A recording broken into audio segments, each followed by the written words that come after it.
Good evening each and everyone. हम पढ़ रहे हैं 11th क्लास अकाउंटेंसी। नया टॉपिक स्टार्ट कर रहे हैं अपन। चैप्टर का नाम है कैपिटल एंड रिजर्व। तो ये कैपिटल एंड रिजर्व क्या है उसको समझने के लिए आपको आपकी बेसिक वाली क्लास में आना पड़ेगा, जिसमें सबसे पहले मैंने आपको समझाया था कि अकाउंटिंग में 4 चीज़ें होती हैं: असेट, लायबिलिटी, इनकम और एक्सपेंस। फिर हमने असेट और एक्सपेंस के बीच का फ़र्क समझा था। क्या है वो फ़र्क? असेट और एक्सपेंस में क्या फ़र्क है?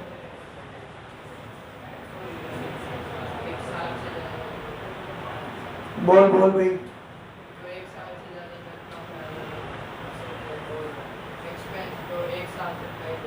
जो इसी साल बेनिफिट देगा वो एक्सपेंस, जिसका बेनिफिट अगले साल भी मिलेगा उसको बोलते हैं असेट। तो अब एक बात समझना, ये जो ई है ना, ये किसका है? एक्सपेंस का। इसको अगर कोई एक्सपेंडिचर बोलता है ना तो वो गलत है। एक्सपेंस और एक्सपेंडिचर में फर्क होता है। सर क्या फर्क है? एक्सपेंडिचर मतलब अमाउंट स्पेंड करना,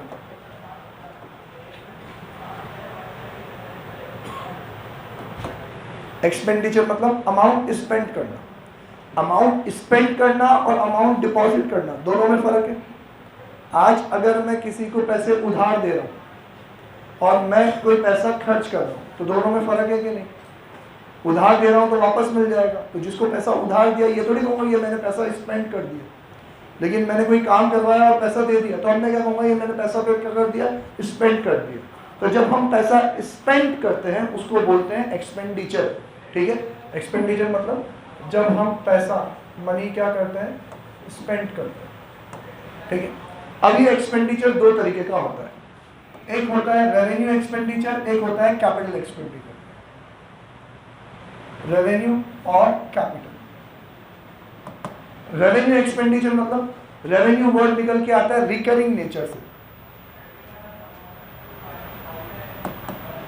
रिकरिंग मतलब रीअकर, बार बार होगा। ऐसा खर्चा या ऐसा पैसा स्पेंड करना जो आज कर दिया तो किफायत नहीं है, थोड़े टाइम बाद फिर से करना पड़ेगा, फिर से करना पड़ेगा, फिर से करना पड़ेगा। तो जो खर्चा बार बार रिकरिंग नेचर का होता है उसको अपन बोलते हैं रेवेन्यू एक्सपेंडिचर। क्या बोलते हैं?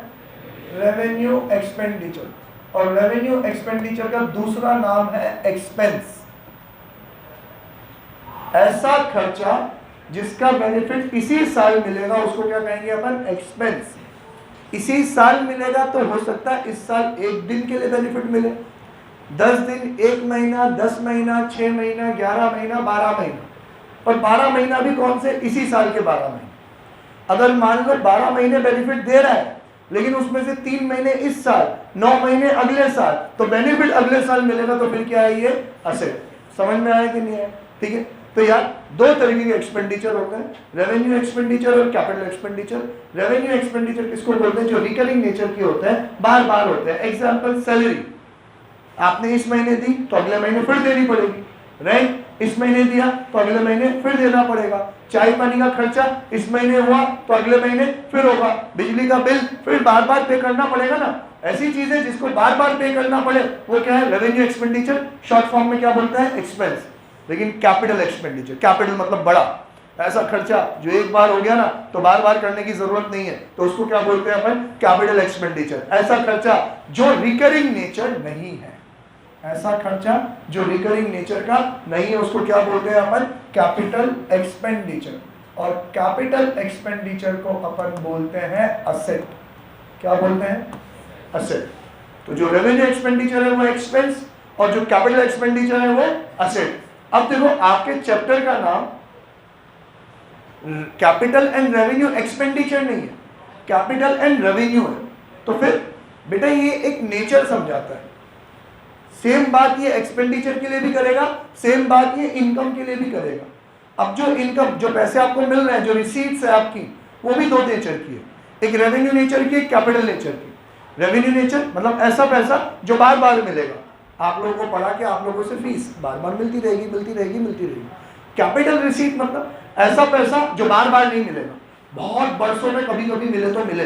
मतलब मैंने मेरे पुराने एसेट बेच दिए, मेरे पास कोई बिल्डिंग की प्लॉट था, मैंने बेच दिया। अभी हर साल हर महीने थोड़ी इतना मोटा पैसा मिलेगा, तो ये क्या है? Capital receipt. डन।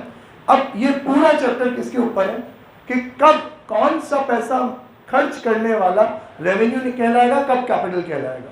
कब जो पैसा मिल रहा है वो रेवेन्यू कहलाएगा और कैपिटल कहलाएगा। तो हमें नेचर समझना है कि कब रेवेन्यू एक्सपेंडिचर, कब कैपिटल एक्सपेंडिचर, कब रेवेन्यू इनकम और कब कैपिटल इनकम। ठीक है, तो सर ये नेचर कैसे डिफाइन होता है? तो आपकी बुक में दुनिया भर के अलग अलग लॉजिक रहेंगे।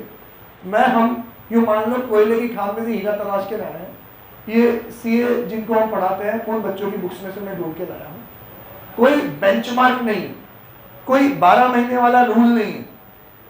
एक्सपेंस और एसेट को समझाने के लिए कहा जाता है कि ये एक्सपेंस और ये एसेट, लेकिन रेवेन्यू और कैपिटल के नेचर को समझाने के लिए कोई 12 महीने का बेंचमार्क नहीं है। अलग अलग क्राइटेरिया है। कहीं पे 5 कैरेक्टरिस्टिक्स में से 3 कैरेक्टरिस्टिक मिल रहे होंगे, 2 नहीं मिल रहे होंगे, कहीं 5 कैरेक्टरिस्टिक मिल जाएंगे, कहीं पे 1 मिलेगा, 4 नहीं मिलेगा, बेस्ड ऑन जजमेंट। पूरा आपको आपकी थिंकिंग को ब्रॉड करना पड़ेगा। 5 तराजू में अलग अलग तोल के देखना पड़ेगा। जिस तराजू में जिसका पल्ला भारी निकले अपनी सूझबूझ एक्सपीरियंस के बेसिस पे डिसाइड करना पड़ेगा रेवेन्यू है कि कैपिटल है। तो सर कैसे कहें रेवेन्यू कैपिटल? पहला, चीजें डिपेंड करती है nature of business. Nature of business मतलब आपका बिजनेस किस चीज का है। अगर मैं फर्नीचर का व्यापारी हूं और फर्नीचर खरीद के ला रहा हूं तो कैपिटल नेचर कहलाएगा कि रेवेन्यू नेचर कहलाएगा?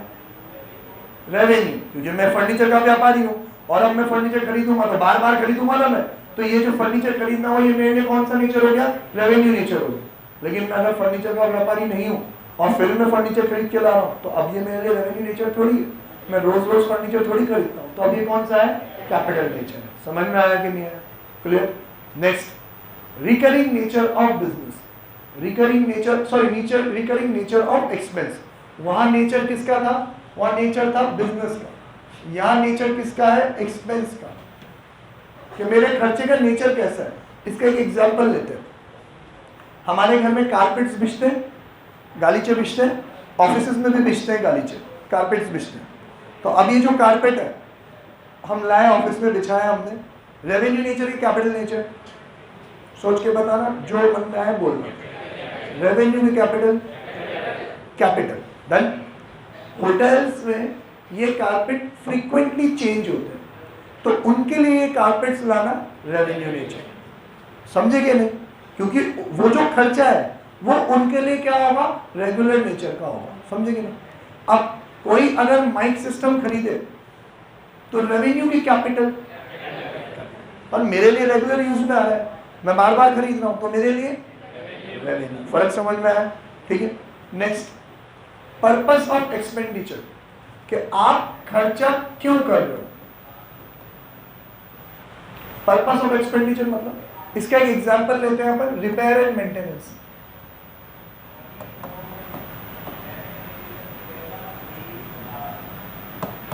क्या होता है रिपेयर एंड मेंटेनेंस का मतलब?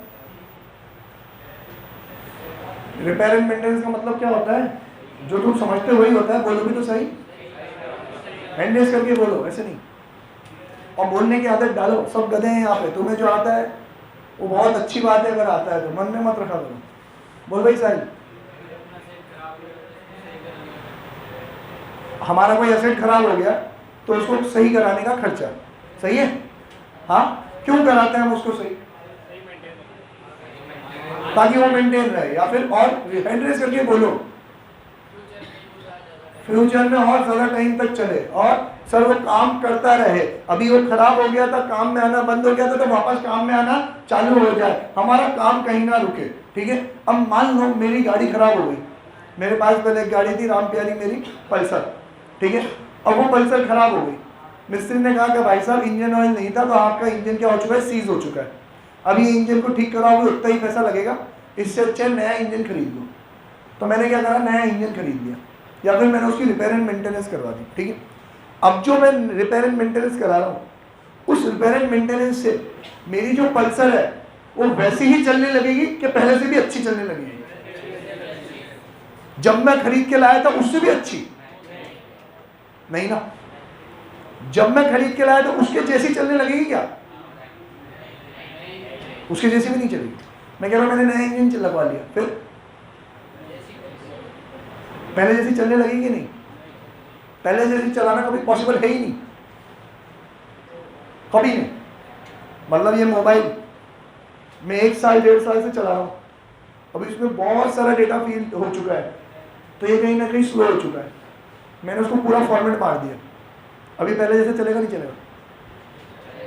चलेगा। चलेगा, आपको चलाना नहीं आएगा, चलेगा। आप उसका पुराना एंड्रॉइड वर्जन डाउनलोड करो और सारी चीज़ें फॉर्मेट कर दो, सेम टू सेम वैसा का वैसा ही चलेगा। चलो अपन उस बहस में नहीं चलते, वैसा का वैसा नहीं चलेगा, थोड़ा अच्छा चलेगा। हाँ 19-20 मतलब यूँ मान लो कि जब मैं मेरी गाड़ी खरीद के लाया था, परफॉर्मेंस यहाँ था, चलते चलते चलते परफॉर्मेंस यहाँ पहुँच गया, मैंने इंजन चेंज करवा लिया, तो अब जो परफॉर्मेंस है वो इन दोनों के बीच का रहेगा कि इसको भी छप्पड़ फाड़ के ऊपर निकल जाएगा? बीच का रहेगा। और अगर मान लो मैंने उस पल्सर को मॉडिफाई करवा दिया और उसमें इंजन डलवा दिया हायाबुसा का, गर्ल्स सब समझते हैं पल्सर हायाबुसा देखी हुई है, बाकी सब तो समझ ही रहे हैं। डलवा दिया मैंने, क्या है, क्या चेंज है? इंजन ही तो है जो है, मैंने इंजन ही चेंज करवा दिया, हायाबुसा का इंजन है। अब जो परफॉर्मेंस है इसके बीच में रहा कि बियॉन्ड पहुंच जाएगा? बियॉन्ड चल जाएगा कि नहीं? समझो ये चीज़ पॉसिबल होती है, बहुत सारे असेट्स में पॉसिबल होती है। एग्जाम्पल इस कूलर में ही देख लो, इस कूलर में जितना आरपीएम का पंखा था, मैंने पंखा हायर कैपेसिटी वाला लगवा दिया, तो अब पंखे की हवा और भी तेज आएगी कि नहीं आएगी? आएगी। मेरे प्रिंटर में जो टोनर था वो 1 मिनट में 100 पेज प्रिंट करता था, मैंने हायर कैपेसिटी वाला टोनर लगवा दिया, तो अब वो 100 से भी ज़्यादा 200 पेज प्रिंट करने लगेगा। समझे कि नहीं? तो क्या हुआ, मैं जो प्रिंटर यूज़ कर रहा था उसका टोनर चलते चलते चलते चलते खराब हो गया। अब जब मैं टोनर नया लेने गया तो मेरे को दुकानदार ने कहा कि भाई साहब आप जिस मॉडल का टोनर मांग रहे हो ना, अब उससे हायर कैपेसिटी वाला मॉडल का टोनर आ गया है और वो आपके प्रिंटर में फिट भी हो जाएगा, तो बताओ सेम मॉडल दूं कि हायर वाला मॉडल दूं?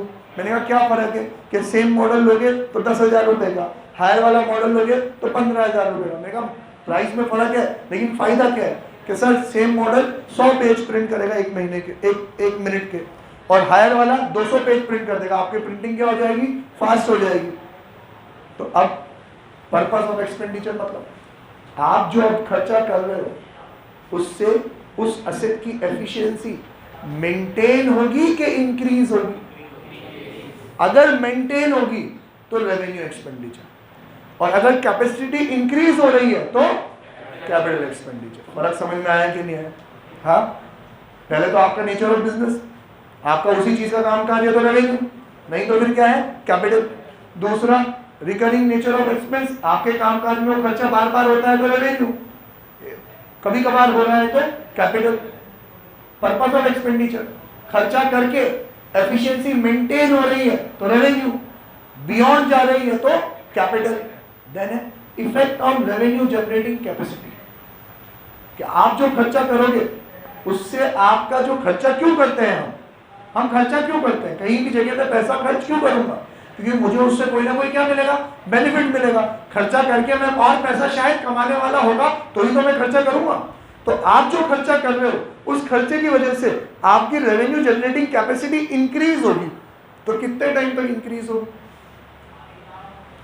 उससे जो बेनिफिट मिलने वाला है, वो जो रेवेन्यू जनरेटिंग कैपेसिटी है, वो इसी साल के लिए इंक्रीज होगी तो रेवेन्यू, इस साल के बियॉन्ड भी बेनिफिट मिलेगा तो कैपिटल। मतलब वो जो अपन असेट और एक्सपेंस का फर्क समझते हैं ना, वो अभी अपन सिर्फ एक फैक्टर को देख के समझ रहे हैं, बाकी के 4 फैक्टर तो मैंने तुम्हें बताए ही नहीं थे। एक नहीं होते, 4 होते हैं, ये बाकी सारी चीजें भी ध्यान में रखनी होती है। अब ये रहा, एक एग्जाम्पल से लेते हैं। आप लोगों के जो नोट्स हैं वो मैं एक जेरोक्स वाले से प्रिंट करवाता हूँ, हम उसको फाइल भेज देते हैं, वो मल्टीपल कॉपीज ईमेल में लिख देते हैं कि इतनी कॉपीज, वो प्रिंट कर देता है।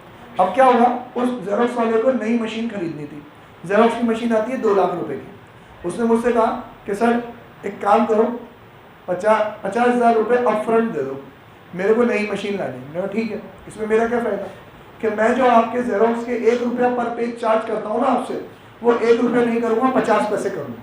मैंने कहा अच्छी बात है, लेकिन कब तक? ये जो मेरी रेट तुमने कम करी, ये कब तक कम करी? उसने कहा इसी साल तक। इसका मतलब अब जो मैं 50,000 रुपये दूंगा उससे मुझे बेनिफिट इसी साल मिलेगा। मेरी जो रेवेन्यू जनरेशन कैपेसिटी इंक्रीज हुई, कितने टाइम के लिए इंक्रीज हुई? इसी साल के लिए। तो फिर ये क्या है मेरे लिए? रेवेन्यू। लेकिन अगर वो यूँ कहे कि नहीं नहीं जब तक मशीन चलेगी तब तक, या फिर 2 साल तक या 2.5 साल। तो फिर जो मैंने खर्चा किया उसका बेनिफिट मुझे कब तक मिलेगा? आने वाले सालों तक भी मिलेगा। रेवेन्यू जनरेटिंग कैपेसिटी मेरी आने वाले सालों के लिए भी क्या हो गई? इंक्रीज हो गई। तो वो फिर क्या है? कैपिटल। इसका एक और एग्जाम्पल बताऊं, आपके जो नोट्स मिलते हैं इको बिजनेस में, उसकी स्पाइरल बाइंडिंग होती है। अब स्पाइरल बाइंडिंग होती है तो स्पाइरल बाइंडिंग की मशीन 2000 रुपये की आती है। अब वो कह रहे हैं कि यार 20 रुपये स्पाइरल बाइंडिंग के लगते हैं, अपन इतने सारे नोट्स स्पाइरल बाइंड कराते हैं तो खर्चा बहुत ज़्यादा आता है, इससे अच्छा एक मशीन खरीद लेते हैं, विकास जी को बोल देंगे वो स्पाइरल बाइंडिंग कर देगा। अब मैंने जो ये 2000 रुपये की छोटी सी मशीन खरीदी, 2000 मतलब मेरे दूसरे खर्चे 2000 से कहीं ज़्यादा के हो जाते हैं, चाय पानी का खर्चा 2000 से ज़्यादा है, लेकिन 2000 की जो मैंने चीज़ खरीदी उससे अब मेरी कॉस्ट क्या हो जाएगी? कम हो जाएगी। मेरी रेवेन्यू जनरेटिंग कैपेसिटी क्या हो गई? इंक्रीज हो गई। तो कितने टाइम के लिए इंक्रीज हुई? इस साल के लिए कि beyond this year? Beyond this year. तो फिर ये 2000 की चीज भी मेरे लिए क्या है? असेट है। क्या है ये मेरे लिए? कैपिटल एक्सपेंडिचर है। समझ में आया? लास्ट है सबका बाप, सारे फैक्टर्स कुछ भी कहें, सबसे इंपॉर्टेंट मटीरियलिटी। अब मटीरियलिटी क्या होता है? सुना है तुम लोगों ने मेरे मुंह से नाम? ये कभी जिक्र किया आपने क्लास में मटीरियलिटी? नहीं। What do you mean by material?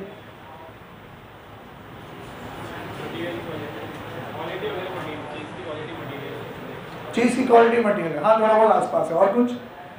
What do you mean by material?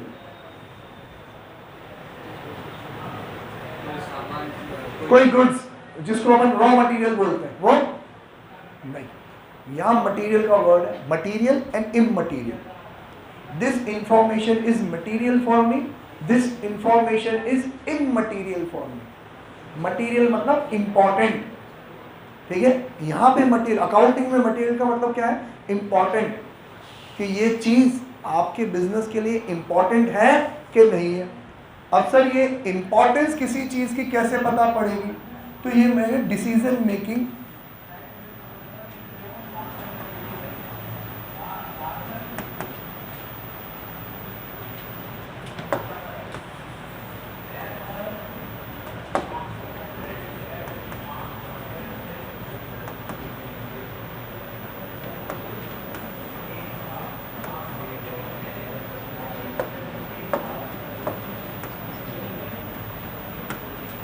Impact on decision making. समझना, मटीरियलिटी कंसेप्ट एक पूरा, मटीरियलिटी कंसेप्ट आपको समझ में आएगा। इंश्योरेंस की पॉलिसी, इंश्योरेंस आपके घर वाले इंश्योरेंस खरीदते होंगे तो पॉलिसी डॉक्यूमेंट्स साइन कराते हैं ना। कभी आपने पॉलिसी डॉक्यूमेंट्स देखना, कभी उसमें बहुत सारी टर्म्स एंड कंडीशन लिखी हुई होती है और बहुत छोटा छोटा लिखा हुआ होता है, और इतनी सारी टर्म्स एंड कंडीशन लिखी हुई होती है कि कोई उसको फिर पढ़ता ही नहीं। 2-4 इंपॉर्टेंट टर्म्स एंड कंडीशन पढ़ देना तो फिर चलो फिर भी लिख दे तो पढ़े हम, लेकिन अगर 500 टर्म्स एंड कंडीशन लिखी हुई हो तो फिर हम ना इंपॉर्टेंट पढ़ते हैं ना लेस इंपॉर्टेंट पढ़ते हैं, कुछ भी नहीं पढ़ते। तो इन्होंने क्या करा, बहुत सारी इंफॉर्मेशन ओवरलोड करके उसकी मटीरियलिटी, उसकी इंपॉर्टेंस क्या कर दी? कम कर दी, है ना। ये उनका जानबूझ के किया हुआ हथकंडा है ताकि लोग टर्म्स एंड कंडीशन ना पढ़े, समझे। तो अब क्या है, अकाउंटिंग में एक कंसेप्ट है मटीरियलिटी कंसेप्ट, वो कंसेप्ट अलग चीज है और यहाँ पे इस पॉइंट का मतलब अलग चीज है। दोनों का इंटरकनेक्शन समझ के देखना।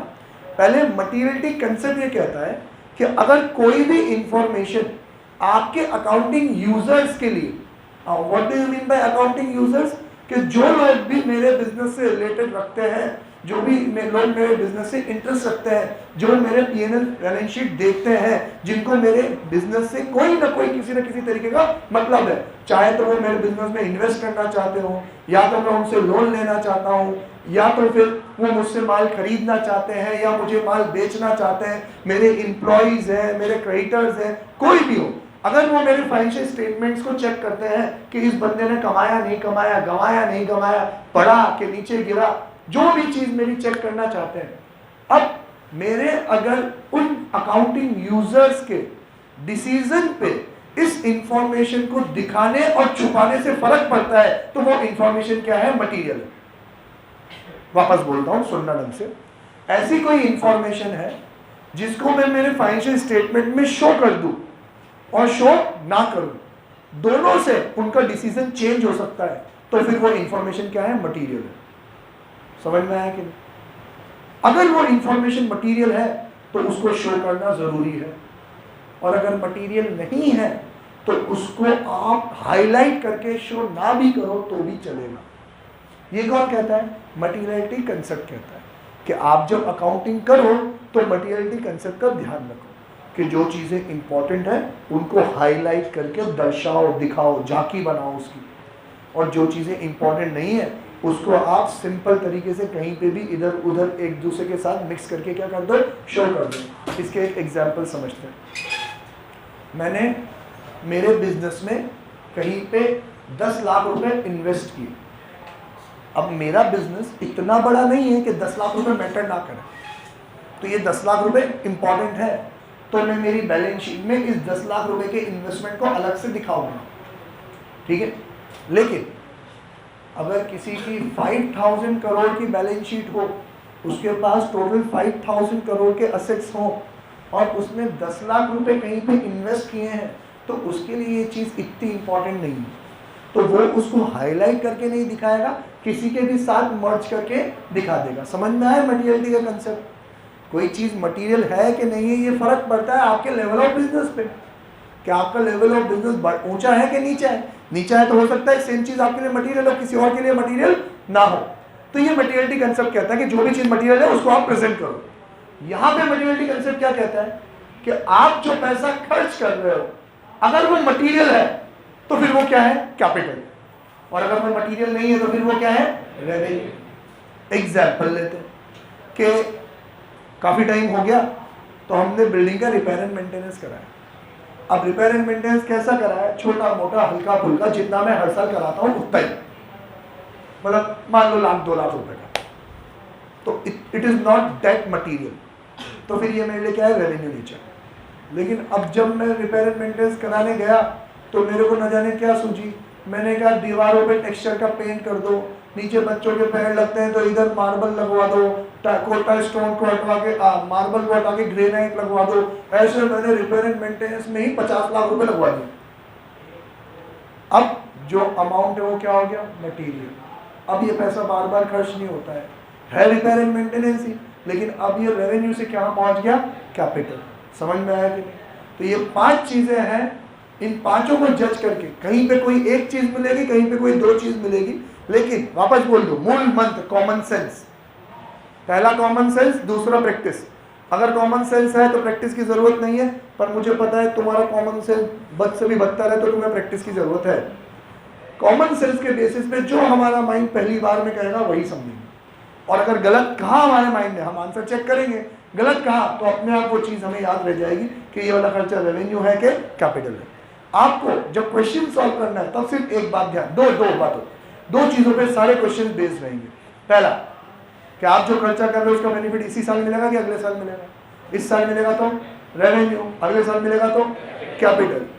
आप जो खर्चा कर रहे हो वो असेट को परचेज करने के टाइम पे कर रहे हो या फिर उसको यूज में लेने के बाद कर रहे हो? क्योंकि ये जनरल रूल है, असेट को फर्स्ट टाइम लेने से पहले, असेट को फर्स्ट टाइम यूज करने से पहले जो भी खर्चा होता है वो असेट की वैल्यू में ऐड हो जाता है। असेट को फर्स्ट टाइम यूज में लेने से पहले जो भी खर्चा होता है वो असेट की वैल्यू में ऐड हो जाता है। एग्जाम्पल लेते हैं, हम ये बड़ा सा टीवी खरीद के लाए।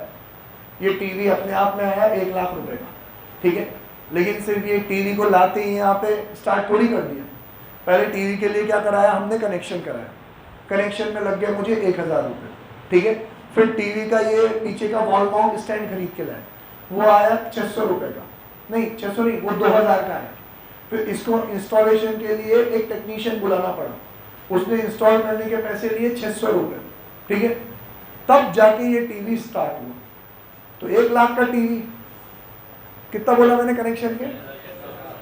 1000, 1 लाख 1000, 2000 का स्टैंड, 1 लाख 3000, 600 रुपये लिए टेक्नीशियन ने, 1 लाख 3600।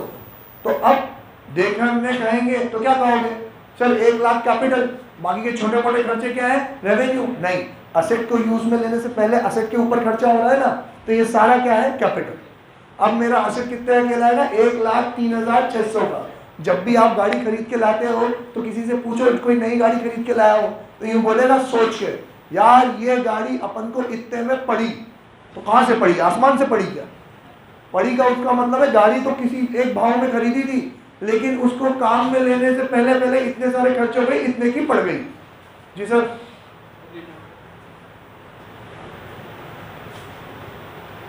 समझ में आया कि नहीं? कि गाड़ी आप अगर इंटरेस्ट हो तो आप लोग देखना, गाड़ी की दो प्राइस होती है, एक होती है एक्स शोरूम प्राइस, एक होती है on road price. Ex showroom price और ऑन रोड प्राइस में बहुत सारी चीजें ऐड ऑन हो जाती है कि गाड़ी इतने की है, शोरूम से रोड पे लाने में खर्चा हो जाएगा क्या, उसका इंश्योरेंस आएगा, उसका रोड टैक्स आएगा, उसकी एसेसरीज आएगी और दुनिया भर के चीजें प्लस होते होते यहाँ हिंदुस्तान में 10 लाख की कार 20 लाख की हो जाती है।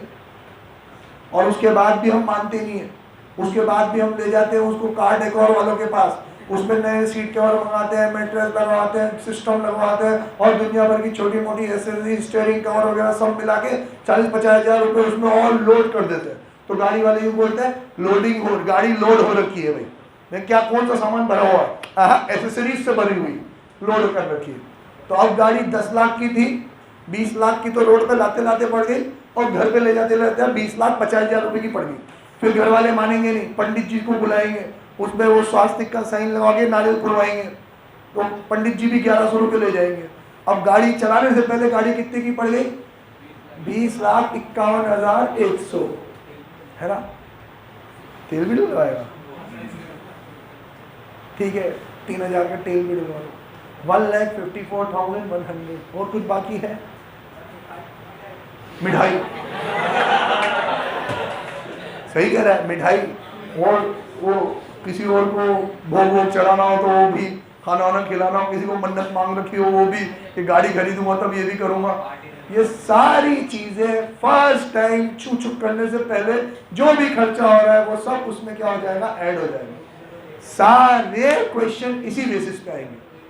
वो बताएगा गाड़ी फर्स्ट टाइम यूज में लेने से पहले का खर्चा, बाद का खर्चा, बाद का खर्चा रेवेन्यू, पहले का खर्चा कैपिटल। ठीक है, चलो इस क्वेश्चन को यहीं कंप्लीट करते हैं, इस चैप्टर को आज। पेज नंबर 20.1 पे आ जाओ आप लोग।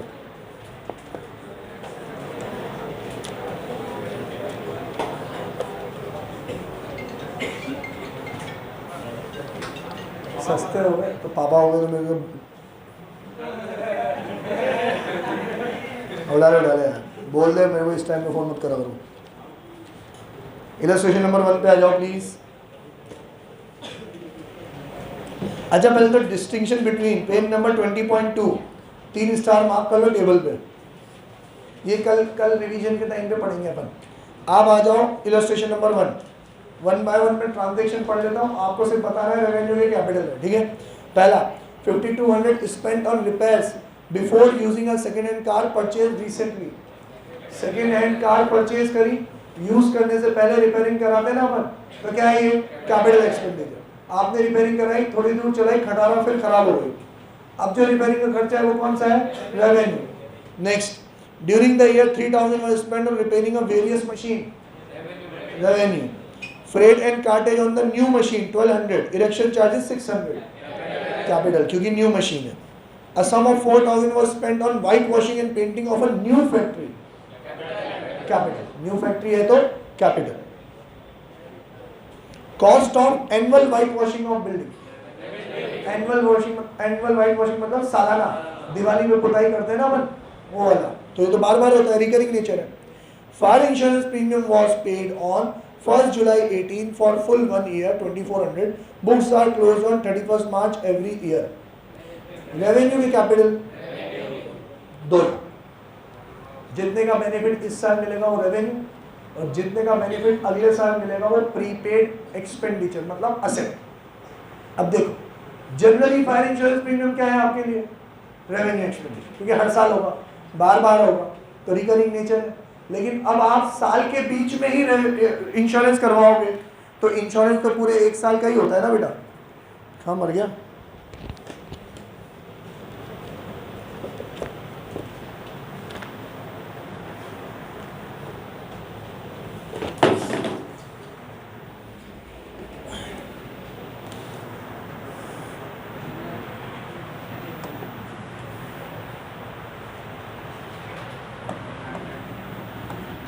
ये आपका फाइनेंशियल ईयर, ठीक है।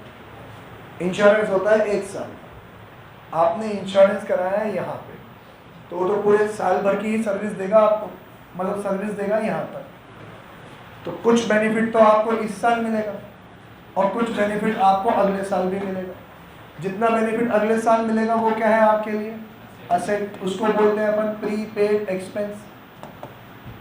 तो आपको पूरा रीजन लिखना पड़ेगा कि सर है तो ये रेवेन्यू एक्सपेंडिचर, पर इतने महीने का बेनिफिट इस साल मिलेगा तो वो रेवेन्यू रिकरिंग नेचर, और बाकी का बेनिफिट अगले साल मिलेगा तो कैपिटल मत बोलना। क्या बोल देना? ये क्या बन गया मेरे लिए? Prepaid asset.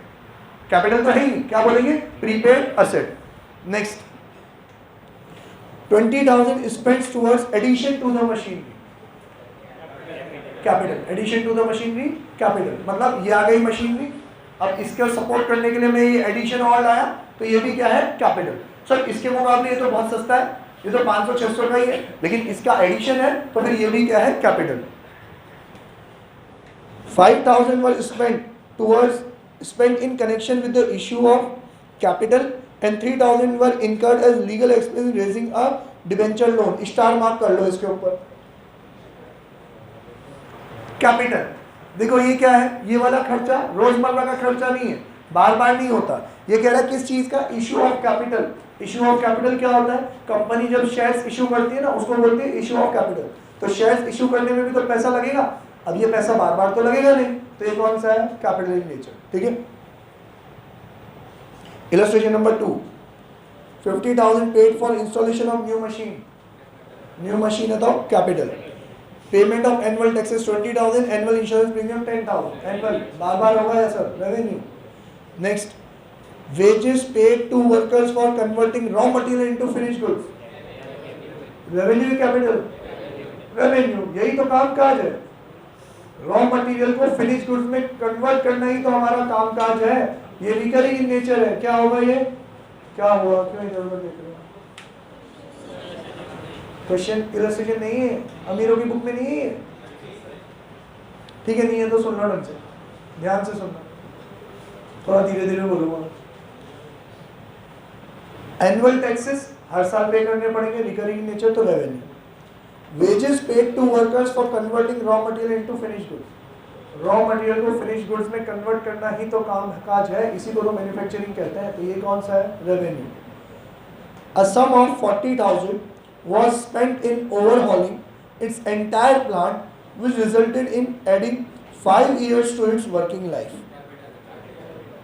वापस हिंदी में, हमने पूरा प्लांट ओवरहॉल करवा दिया, पूरे की रिपेयरिंग करवा दी। रिपेयरिंग इतनी अच्छी कराई हमने कि उसकी लाइफ में 5 साल और जुड़ गए। रेवेन्यू की कैपिटल, कैपिटल। ये कौन सा वाला एग्जांपल है कि पल्सर में हायाबुसा का इंजन लगाने वाला, कि हमने ऐसी रिपेयरिंग करवा दी कि उसकी कैपेसिटी मेंटेन नहीं हुई, उल्टा क्या हो गई? इंक्रीज हो गई।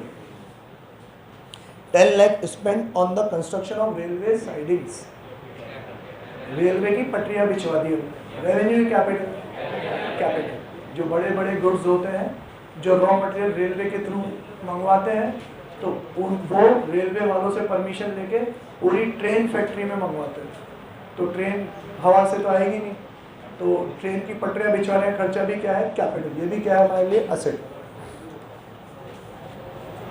फिर ये वाला है क्या? Illustration number 3, an old plant costing 1 lakh was purchase. ये है, तो चलो भाई पढ़ लो।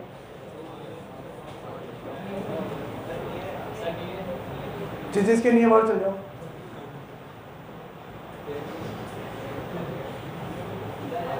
बेटा don't teach father.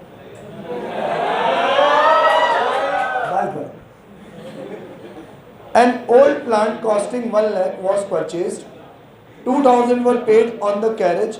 3,000 were spent on its repair. 4,000 were paid on an engineer who had supervised its installation।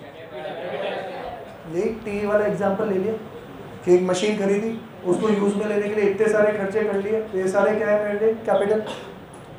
2 lakh spent for repainting the factory building। Revenue, repainting यार, बार बार कराते हैं अपन तो, revenue nature. Legal expense incurred on purchase of land. जमीन खरीदते समय legal expenses हुए, खरीदते समय हुए ना तो कैपिटल। अब अगला वाला डी पे स्टार मार्क कर लो। 10,000 were spent on lawyers fees to defend a suit claiming that the firm's factory site belonged to the plaintiff।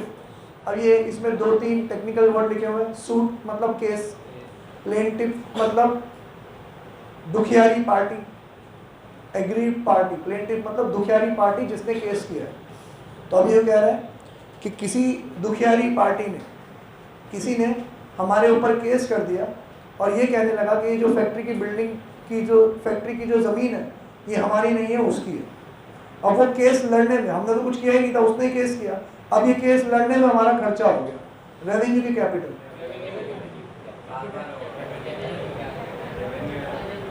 ये खर्चा बार बार होगा, हर साल कोई नया आके केस कर देगा। ये खर्चा लंबा होगा यूं, तो फिर तो कैपिटल होगा। इसी साल बार बार फीस देनी पड़ेगी। वो तो टोटल फीस जो थी उसकी बात कर रहे हैं। तो जनरली दिखने में ये कैपिटल है, लेकिन ये कैपिटल नहीं माना जाएगा, रेवेन्यू माना जाएगा। समझना, ये वापस से उसी एफिशिएंसी के ऊपर आ गया। अगर कोई खर्चा आप एफिशिएंसी मेंटेन करने के लिए कर रहे हो तो फिर वो क्या है, रेवेन्यू। एफिशिएंसी को इंक्रीज करने के लिए कर रहे हो तो फिर वो क्या है, कैपिटल। अब मैं आपको इसका रीजन समझाता हूँ। एफिशिएंसी से मेरा मतलब है टाइटल, ओनरशिप। आप कोई खर्चा इसलिए कर रहे हो कि वो जमीन की ओनरशिप आपकी बनी रहे, तो रेवेन्यू। और अगर आप खर्चा इसलिए कर रहे हो कि आपकी ओनरशिप और पुख्ता हो जाए, तो फिर वो क्या है, कैपिटल। समझे कि नहीं? जमीन जायदाद के कागज मजबूत होना बहुत जरूरी है। अब जो चीज़ मेरे पास ही है, ओनरशिप मेरी ही है, उसके लिए किसी ने केस कर दिया, मैं खर्चे कर रहा हूँ, तो किसके लिए? जो चीज़ मेरी है वो मेरी रहे, तो एफिशिएंसी क्या रहेगी, मेंटेन। तो ये क्या है, रेवेन्यू। लेकिन अगर मेरे पे कोई ज़मीन, मतलब मैं किसी पे केस कर दूं और फिर अब वो चीज़ मेरी हो जाएगी, जो मेरी है, किसी ने कब्जा कर लिया, मैं केस करूं और वो मेरी हो जाएगी, तो फिर ये क्या है, कैपिटल। ठीक है। Expenditure on advertisement, revenue. बार बार करेंगे, प्रचार तो रोजमर्रा का खर्चा है। 25,000 paid to discharge employee as compensation. Discharge employee मतलब किसी को हमने निकाल दिया और उसको कंपनसेशन दे दिया, रेवेन्यू कैपिटल। सर बार बार तो नहीं देंगे, तो कैपिटल। लेकिन इसका effect, revenue generating capacity long lasting तो है ही नहीं, तो फिर ये क्या है, रेवेन्यू। ठीक है, स्टार मार्क कर लेना। जिसमें हम गलत निकल जाए उसको स्टार मार्क कर लो। Repairs for 2,000 necessitated by negligence. Negligence मतलब लापरवाही के चलते रिपेयरिंग करानी पड़ गई, क्या, रेवेन्यू की कैपिटल। रेवेन्यू होती है लापरवाही, होता है नुकसान, खर्चा करते हैं, क्या है ये, रेवेन्यू। बार बार होगा। Insurance claim 20,000 receive from the insurance company for the loss of goods by fire 25। 25,000 का नुकसान हो गया, 20,000 कंपनी से मिल गए, रेवेन्यू की कैपिटल, रेवेन्यू। क्योंकि जो नुकसान हुआ है वो फिक्स एसेट का नहीं हुआ, करंट एसेट का हुआ है, ये याद रखना। करंट एसेट के नुकसान पे कोई पैसा मिले तो क्या है वो, रेवेन्यू। कैपिटल एसेट के नुकसान पे पैसा मिले तो वो कैपिटल। कोई पैसा वैसा नहीं मिल रहा, करंट एसेट का नुकसान हो तो रेवेन्यू एक्सपेंडिचर, कैपिटल एसेट का नुकसान हो तो capital expenditure. Clear? Bye tata, see you. बुड्ढे बुड्ढे, बाय टाटा, सी यू।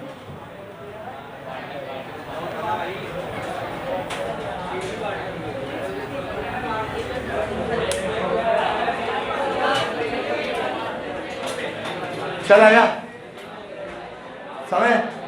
तू बता, डोरेमोन के सिंचैन, मोटू पतलू भी है क्या? छोटा भीम चला तू, छोटा भीम। तू तो आ,